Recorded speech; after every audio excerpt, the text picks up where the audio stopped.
बिस्मिल्लाहिर्रहमानिर्रहीम द class 10 biology chapter number 2 बदन मु शुरू को आगाज मु सर दे होमियोस्टेसिस मुंगा डेफिनेशन दा सिको च ability of body to maintain a constant internal environment चिकला यो बॉडी खपल दन एनवायरनमेंट मेंटेन साथी बरकरार साथी दी प्रोसेस ता दी सिस्टम तमुंगा होमियोस्टेसिस वाले शो यानी द बॉडी च दन कम एनवायरनमेंट ते दा मेंटेन सातल बरकरार सातल च बदी के चेंजेस नाराजी का बार माहौल के चेंजेस राजी च दन एनवायरनमेंट आगजान मेंटेन साथी दी तमुंगा होमियोस्टेसिस वाई उस मुंगो च एनवायरनमेंट जमुस रसदो एनवायरनमेंट जमुस दो किस्म दे यो इंटरनल एनवायरनमेंट थे बोलो एक्सटर्नल एनवायरनमेंट थे जो इंटरनल एनवायरनमेंट जमुसरा इनसाइड द बॉडी यानी प बॉडी ती दन तरफ त चिकम एनवायरनमेंट थे आगे त इंटरनल एनवायरनमेंट वेले शी लेकिन जमुसरा इनसाइड ब्लड ओ विने के दन जमुसरा एनवायरनमेंट शो या इनसाइड सील दन एनवायरनमेंट शो दैट वाज जमुसरा इंटरनल एनवायरनमेंट कराजी बल एक्सटर्नल एनवायरनमेंट जमुसरा आगे दे आउटसाइड बॉडी द बॉडी न बाहर च जमुसरा कम दा जमुसरा माहौल ले दा जमुसरा आउटसाइड बॉडी ये दा जमुसरा एक्सटर्नल एनवायरनमेंट लका एयर शो जमुसरा दा हवाश वाला टेंपरेचर शो ह्यूमिडिटी दा नेमी च सुमरा दे टूल दा एक्सटर्नल एनवायरनमेंट वेले शी तो कम च द बॉडी न दन दे दा इंटरनल एनवायरनमेंट थे और कम च द बॉडी न बाहर दे दा एक्सटर्नल एनवायरनमेंट थे बिया मो चीरा द बॉडी जमुसरा इंटरनल एनवायरनमेंट से शेदे जमुसरा बॉडी टेम्परेचर दे यानी प बॉडी के जदन जमुसरा टेम्परेचर दे दा प इंटरनल एनवायरनमेंट के राजी द्वयम जमुसरा बॉडी साल्ट एंड वाटर प बॉडी के जदन न कम साल्ट थे या वाटर दी उबदी द दी दा कंसंट्रेशन जदन न कम राजी प बॉडी के दन दा जमुसरा इंटरनल एनवायरनमेंट थे या waste product inside the body प बॉडी के जदन जमुसरा सुमरा वेस्ट मटेरियल दी वेस्ट प्रोडक्ट थी अगर राजी या ब्लड शुगर लेवल प विने के जमुसरा द शुगर लेवल तो दा टू जमुसरा इंटरनल एनवायरनमेंट नुगुरा चिकले जमुसरा द बॉडी टेंपरेचर जमुसरा 37 या 38 डिग्री सेंटीग्रेड थे चिकले जमुसरा द टेंपरेचर चिकम दे द दी 37 न सेवा कीगी या द दी 37 न कमीगी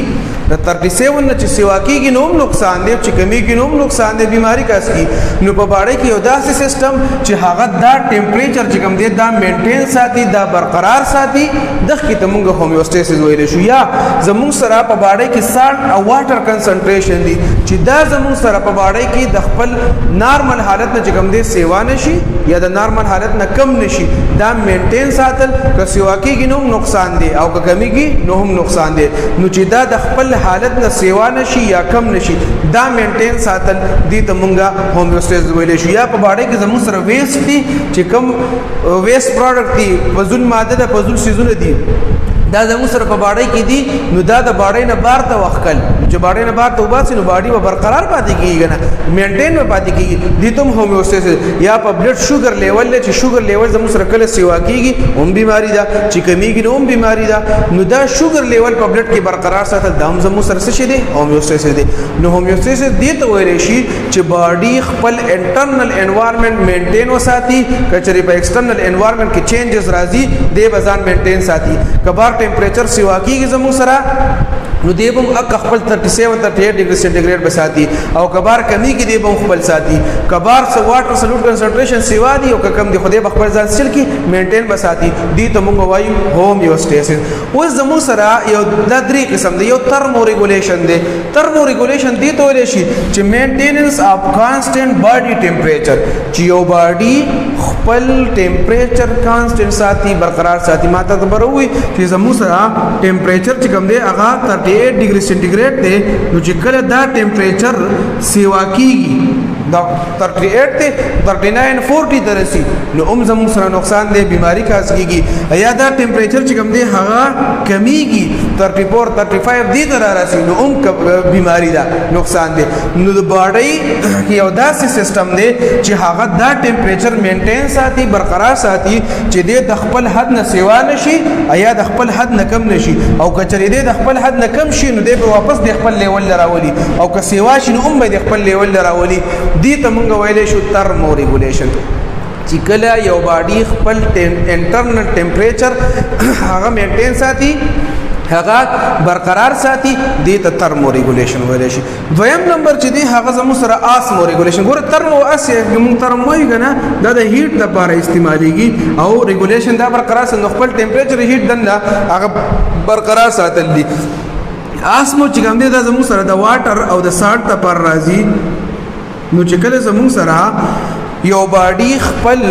واټر او سال کنسنټریشن مینټین ساتي دي ته ویل شي آسمو ریګولیشن. مینټیننس اف کانسټنټ واټر ان سولوټ لیول. لکه مثال په تور زموږ سره په باډي کې د سال کنسنټریشن هغه سیوا شو